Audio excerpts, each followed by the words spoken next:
What's up, guys? This is EJ Holland with the Wolverine.com, and we are back with another Michigan recruiting report. I've been on the road traveling. Sorry that we haven't had any live shows. We will get back to normal that first week of official visits, but still another week of travel left as we head into the spring contact period. So we're seeing a ton of Michigan's top targets on the road. So make sure to head over to the Wolverine.com, subscribe today, use the promo code UM1. That's $1 for 2 months over at the Wolverine.com. Again, get exclusive insider recruiting information from all of our travels over at the Wolverine.com.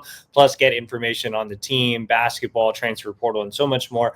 Use that promo code UM1. That's $1 for 2 months at the Wolverine.com. Also, guys, make sure to like this video, subscribe to our YouTube channel, get notifications every time we drop new videos, especially in these weeks where we don't have shows. You can catch up on everything Michigan recruiting right here on our YouTube channel. So again, make sure to like and subscribe.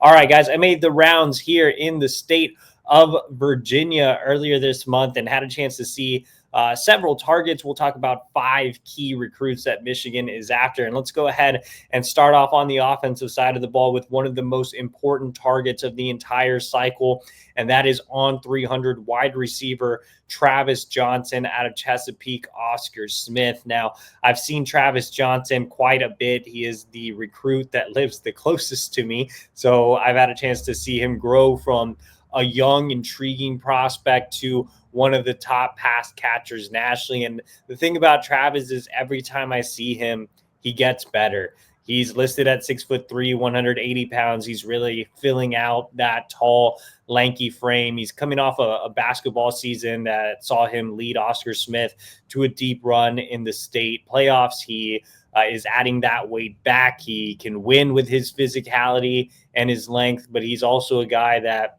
runs routes kind of like a small guy. I mean, he's very quick in and out of breaks. He's very flexible. He can sink his hips. You know, a lot of taller receivers have issues with that. But I think Travis is kind of that athletic pass catcher that you want on the outside, not necessarily the thick, physically imposing guy, but just really athletic, really long, can jump out of the gym. He can be kind of what Amorion Walker was supposed to be. That's what you would be ideally getting in Travis Johnson. He right now, has a final 7, so he's exploring all his options. But I think the schools that are probably standing out the most right now are Michigan, Penn State, Georgia, South Carolina. That's probably that group of schools that. All 4 of those schools, I think, have legitimate shots at landing him. Penn State has been recruiting him for a long time. He's been up there on multiple occasions. Penn State always does a great job of recruiting the state of Virginia. South Carolina has done a great job recruiting in the area as well. He's been out there multiple times. Georgia, I think was one of the later schools to enter this race, but they've really made a strong impression quickly. And then there's Michigan. He's been up to Michigan a couple of times. He's very fond of new quarterback Bryce Underwood, spent some time with him on the spring visit. I think that, he's a believer in the new look offense under Chip Lindsey, who's expected to bring a more balanced attack to Ann Arbor. And, like I said, Travis has already been on campus a couple of times. He feels comfortable at Michigan. I've had a chance to talk to his mother, Tiffany, quite a bit and saw her at Travis's spring showcase. And, she's still very high on Michigan as well. I think Ron Bellamy, Sharon Moore have done a fantastic job of building relationships. I do think this one is going to come down to official visits. Also, I think the business side has to make sense for Travis as well. He has NIL representation through Latish Kinsler, who Michigan already has a strong working relationship with. But I think this one's very open going into OVs. I think it's really going to come down to which recruits move the needle on the field, off the field, business side. So we're continuing to monitor how things go with Travis over the next few weeks, but Michigan remains a top contender in that race. All right, let's go ahead and move on to a 5-star prospect, 5-star offensive lineman, Darius Gray. I had a chance to head over to Richmond to spend some time with Darius. He made his first visit to Michigan in about a year. He was on campus last month, took in a spring practice. You can see he's rated as the #1 interior offensive lineman, number 23 overall prospect in the country. And I mean, I've been a big Darius Gray fan for a long time.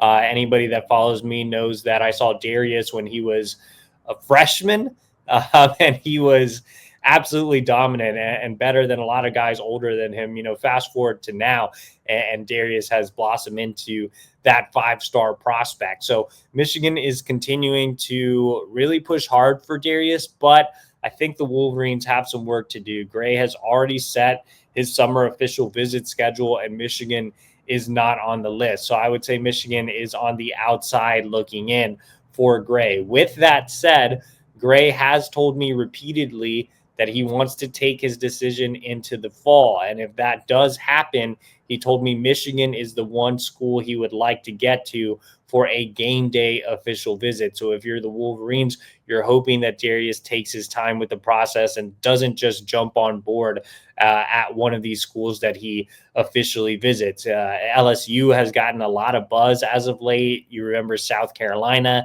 had a lot of buzz early. Penn State is still in the mix here. Ohio State has made a strong run at him. So, again, I think Michigan definitely has some work to do in the Darius Gray recruitment, but they are continuing to prioritize him. And the longer things go with Darius Gray, the better for Michigan. But, we'll see if he sticks to that fall timeline. Obviously, if he makes a decision this summer, not good for Michigan. All right, let's head over to the 2027 class for a brief second as we flip over to the defensive side of the ball. I had a chance to see Chris Whitehead, who is a newer target on Michigan's board. The Wolverines hosted him for his first visit this spring and put an offer on the table when he was on campus. He's an elite 5-star level prospect right now, a really, really high 4-star, the number 16 overall recruit in the country. And Chris definitely looks the part. He's 6'4", 215 pounds. I think that 215 listing is a little light for him. He looks closer to 230. He's really well filled out in both halves. He's longer. He's maybe not that 6'5", 6'6" guy, but he has really good length. He's longer than maybe his frame would indicate. And that's the type of prospect that Lou Esposito, Michigan's defensive line coach, really values at the edge position. So he's making guys like Anthony Jones and Trenton Henderson top priorities in 2026. Chris Whitehead, very similar skill set and frame as those two guys. So no surprise that Whitehead is becoming and emerging as one of the top 2027 recruits on the Michigan edge board. I think right now it's still very early in the process for Whitehead, but Michigan is certainly in the mix. Penn State is definitely in the mix. Ohio State is definitely in the mix as well. So I think with Whitehead, he's very willing to leave the Mid-Atlantic region and head to the Midwest. Seems like he's very high on some of the Big Ten schools. We'll see how his recruitment progresses over the next year, but Michigan's certainly a contender early on for one of the premier pass rushers nationally. All right, so let's head back into the current cycle and go into the secondary and talk about 4-star cornerback Andre Clark out of Richmond Hermitage. Now, Andre Clark is a prospect that Michigan fans should really start getting familiar with if you aren't already. He told me that Michigan is probably his #1 school right now.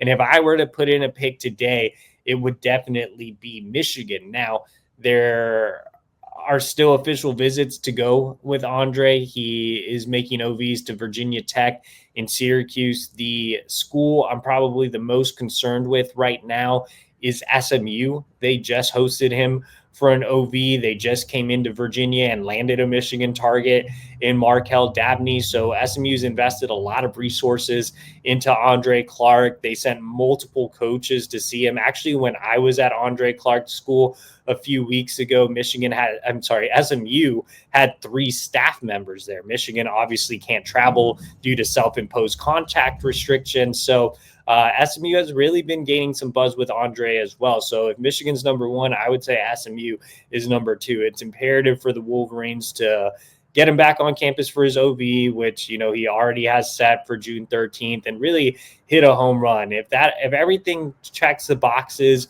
on that official visit, Michigan is very, very capable of landing Andre Clark, who is listed as a safety, but Michigan really likes as a corner. I think he's more of a corner as well, 6', 165, but has been adding some good weight to his lean frame. All right, guys, let's end the video by talking about another cornerback, and that is Jazelle Hart, a prospect we talk about frequently. Had a chance to see Jazelle a few weeks ago as well. And, you know, the thing about Hart is he's one of the most underrated recruits in the country. He's a 3-star on the industry ranking, a 3-star in every service except for On3. But I think On3 has it right. I think Hart is a 4-star, such a versatile piece on the back end, can play corner, can play safety, can play nickel, which is probably where I project him more in Michigan's defensive scheme. He's long been a priority for Michigan. They offered him when he had no stars at all. They've hosted him on multiple occasions.